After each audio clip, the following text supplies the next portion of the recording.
ఏది అయినా ట్రై చెయ్యి ఆచి చికెన్ మసాలా. ఆచి చికెన్ మసాలా. ఒకప్పుడు సినిమా ఎంత బిజినెస్ చేసింది అనే టాక్స్ ఎంత స్పీడ్గా వైరల్ అయ్యేవో ఇప్పుడు ఓటీటీ డీల్స్ ఎలా ఉన్నాయి అనే విషయం మీద కూడా అంతే బజ్ కనిపిస్తోంది. వాళ్ళు వీళ్ళు కాదు, ఏకంగా సూపర్ స్టార్ సినిమా గురించి ఇప్పుడు వైరల్ టాక్ నడుస్తోంది. అందులోనూ జైలర్ ఫస్ట్ పార్ట్కి సెకండ్ పార్ట్కి ఉన్న జంప్ చూసి వావ్ అంటున్నారు జనం.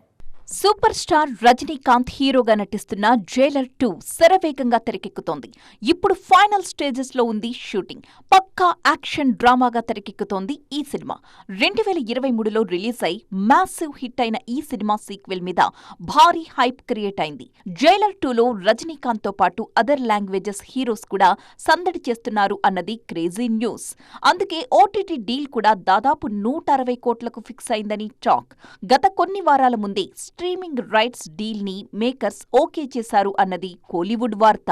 2023లో జైలర్ మూవీ రిలీజ్ అయి సక్సెస్ చూసినప్పుడు అప్పుడు పలికిన ఓటీటీ రేట్ 75 కోట్లు మాత్రమే. ఆ సినిమా క్రేజ్ కూలీకి చాలా బాగా కలిసొచ్చింది.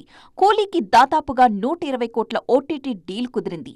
జైలర్ క్రేజ్ అదర్ ప్రాజెక్టులకు అంతగా హెల్ప్ అయితే సేమ్ ప్రాజెక్టు విషయంలో ఇంకెంతగా ప్లస్ అవ్వాలి అనే డిస్కషన్ గట్టిగా జరుగుతోంది.